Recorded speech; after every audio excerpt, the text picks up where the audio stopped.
All right, so in the heat of a kitchen where every second counts, scaling a recipe can be a real headache. Whether you're a baker, food truck owner, cook, or chef, you're likely going to face the challenge of converting recipes for different serving sizes. Well, in this video, I'm going to use ChatGPT and show you how you can do this in literally seconds, and it's extremely accurate. So if you've ever needed to quickly adjust a recipe for a sudden large event or special, traditional methods are time-consuming and difficult at best. So I'm going to walk you through a very simple way in a very fast and effective way to take a recipe, scale it, and then begin to produce your product. And I'm going to show you exactly how that works. We're going to dive into that right now. All right, so as I mentioned in the introduction, I'm going to give you some examples of how you can convert a recipe literally in a matter of seconds, extremely accurately.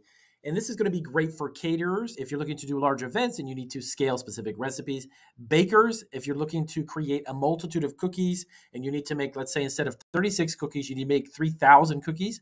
Food truck owners, if you're looking to cater an event and you happen to have an event coming up and maybe you're making a certain chicken dish or a very elaborate dish, you can convert that recipe literally in seconds with ChatGPT. So this AI ChatGPT software makes it super simple, and I'm going to do it right now. Let's show you exactly how to do it. So I've put together 3 examples, 3 different types of food products, actually cookies, a cake, and then also a dish, a chicken dish, an actual recipe for, let's say, a caterer or a food truck.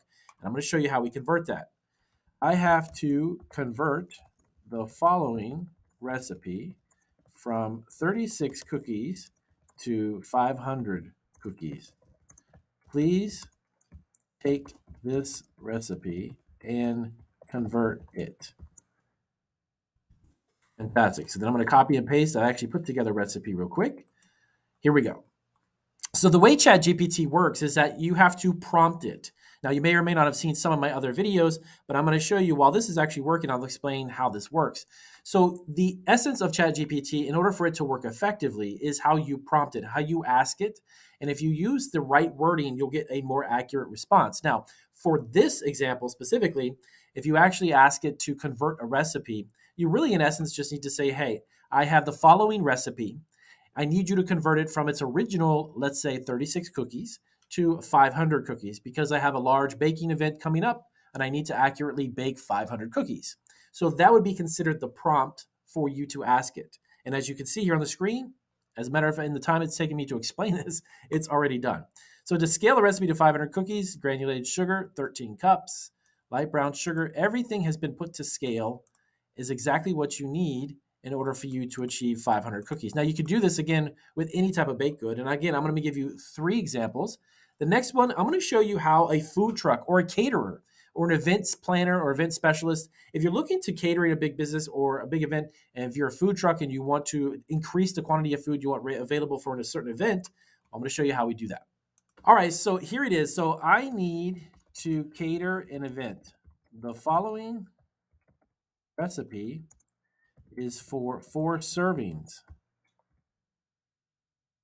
But now you can do this with any type of food. You can do it with a salad. If you have a specific recipe for a certain salad, if it's a chicken dish, if it's hamburgers, if it's tacos, burritos, it doesn't matter. Anything you want to make, it will actually convert that for you. For instance, as I mentioned here, so I need to cater an event. The following recipe is for 4 servings, but I need to, all right, here we go. I need to convert the recipe to feed 400 people.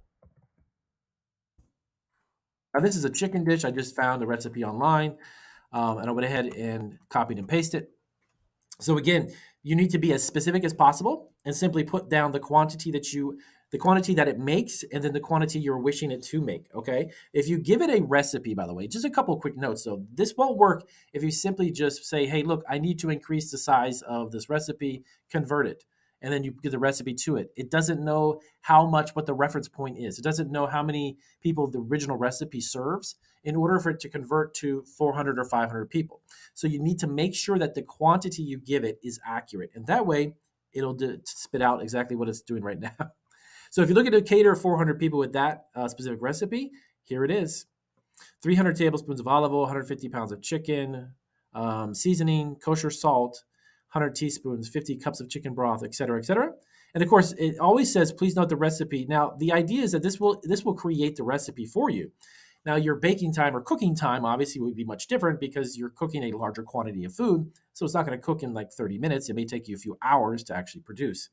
But this will give you the exact replicate the recipe to the quantity you need. All right, one more example, and then I'll let you go. All right, so this is the last example. Now, if you're a baker, for instance, and maybe you're doing a wedding or maybe you're doing a corporate event and you make a certain cake, but you need to make that cake maybe 10 or 15 times or even a larger type of cake, but you want to use one recipe. Now, I need to convert this cake recipe, which serves 10 people, into serving 300 people. So please convert, there we go. All right, convert this recipe. Now, and then again, a couple of my words are spelled wrong, that's all right. Paste it. Then basically copy and paste your recipe or put your recipe in. And remember, like I said, the most critical point is you need to make sure right here, the recipe for this particular cake, which I found online, just to use as an example here, this particular cake serves 10 people. But I need to serve 300 because I have, let's say, a catered event that's for a corporate event, or a wedding that has a couple thousand people or a few hundred people. Maybe it's a big event. Now you can do this with cupcakes. You can do it with cookies. You can do it with any recipe on the planet. Just be sure, let's go on down here, be sure that you actually specify the initial quantity of what the recipe makes and then requested quantity of what you want it to make. Okay? And then there you go. ChatGPT, this AI software is absolutely mind-blowing. I've got a ton of new videos that are going to show you so many variations and ways that food entrepreneurs can tap into this. From everyone from home-based cottage food businesses to food trucks and for caterers, even if you're a meal planner. So this is also great. If you're meal planning, you get paid to meal plan for a certain amount of people, for a certain amount of servings or quantities. Meal planners who do this professionally can use ChatGPT specifically for converting recipes. So there you have it right there. As by the way, that's all of the cake mix that you would need to create. So if you have any more questions about ChatGPT and how to use it as a food entrepreneur, let us know down below. If you are actually using ChatGPT as a food entrepreneur, how are you using it? That would be actually really interesting to learn. I'm always looking for open ideas to see how people are using ChatGPT, and I'll see you guys on our next video.